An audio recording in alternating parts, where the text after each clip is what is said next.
I've just tried to go live twice.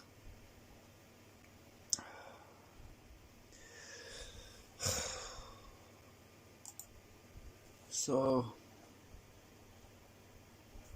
I removed the the placeholders and so I was just updating the menu to category now again. So I spent a few hours, well, I don't know what you call it, is it form factor? I think it's form factor, whatever, anyway. As I tried to explain, I tried to keep the trying to keep these discs basically hollow so that there's not a lot of weight and plastic. It just, yeah, it's a little bit hard to see the internal. That's the the magnet disc, the actuator magnet disc, and that is the segment. Reduce the amount. I have got about 1/3 of a roll of filament, actually plastic, but I doubt very much I've got enough filament to print these because. Anyway, I just don't want to start printing them and run out of filament. There's no point anyway because I'm still making adjustments and improvements to the layout. So as you can see, the actual disc has got the imprint of the segments in there so that I can access the magnets from the bottom. So that instead, because the segments are going to be glued in, they're going to be bonded into the discs.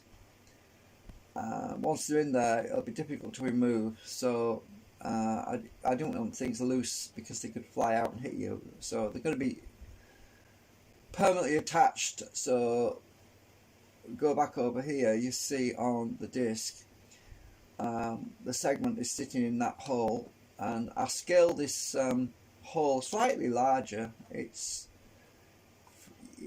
you can probably not really see that, but there's probably about 0.1 millimeters of a gap somewhere down here.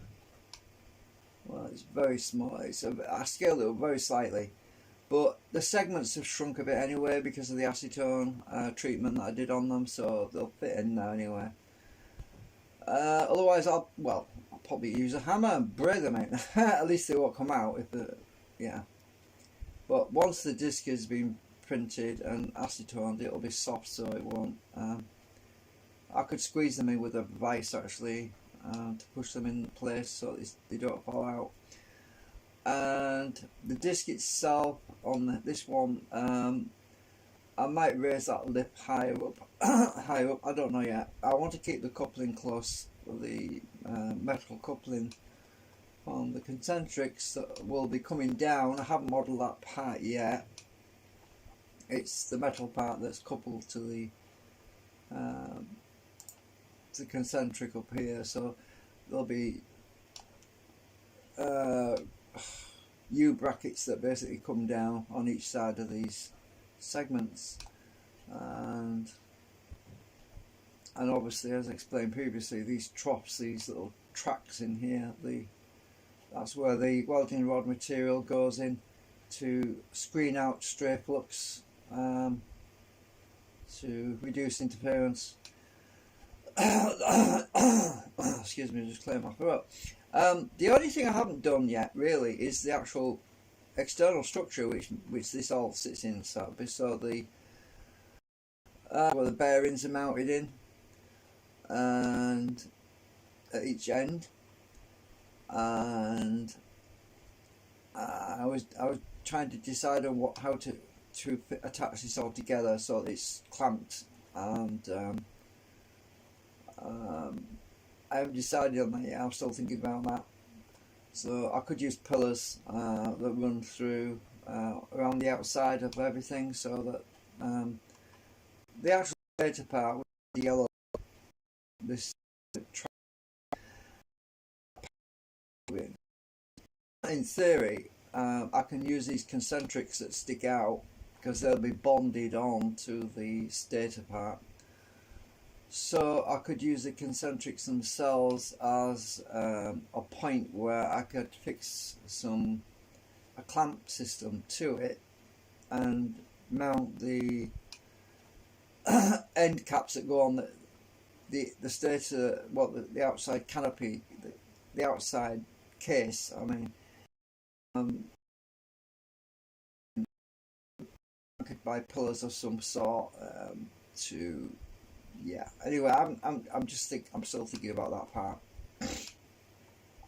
I'm trying to keep this. I don't want to enclose it too much. I want to keep it open so it can see everything. Because it's just an experimental test setup at this point. I suppose you could call it a toy. Well, because it's something to play around with, to work things out. So at this stage, it's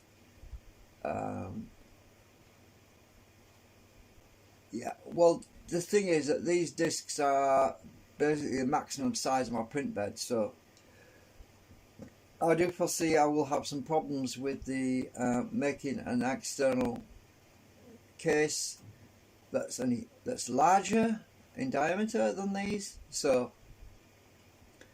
I would have to print the other parts, the case part, in individual parts and then assemble that later on. So I could use some sort of bracket system where it comes around, goes down the side, and that's probably what I'll do.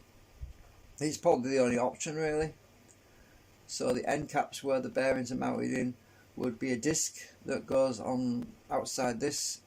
When this has got a lid on it, there'll be a gap, then the drive shaft will go through into the bearings. I have a lid on the bottom that's not moving, lid at the back bottom as well that's not moving, which is part of the case with the bearings mounted in, and then have some brackets that come around, like an L bracket that's mounted onto the top and then comes down and links to another L bracket that goes around. So that is probably the simplest way of doing it, really. Yeah, so that's what I'm thinking about. But I did actually print some brackets for a previous project, and I was revisiting those to see whether or not I could use those, but probably not. Let's just measure between there and there, and that's 98 millimeters. That's so.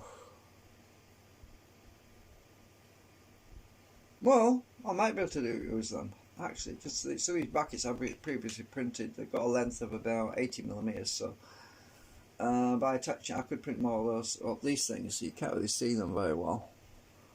But I could mount these onto the structure to give it support, like legs that go up. I could reuse these, repurpose them, because I did print them for a job which I never actually did. Never ended up using, but just print a few more of those things, and to create a legs, a mounting structure on it. I'll have to figure out a way of clamping the two sides together or something, so it's easy to dismantle. So that's where I am at the moment. Yeah, so I didn't sleep very well last night, so my speech is a bit slurred because I'm a bit, yeah. So it looks better now. I've got rid of the placeholders. You can see it straight through the holes now to where the tracks are for the flux gauze deflection, and the concentric, you can see straight down onto that underneath. If I go to extra in a minute, you can see straight through. Just give you a rough idea. So yeah, anyway, so I'm basically chilling out today. I'm not going to do any more modelling today because I spent a considerable amount of time yesterday, as you can see, doing all this lot. So anyway, so that's it for now. Just a quick update. Bye for now.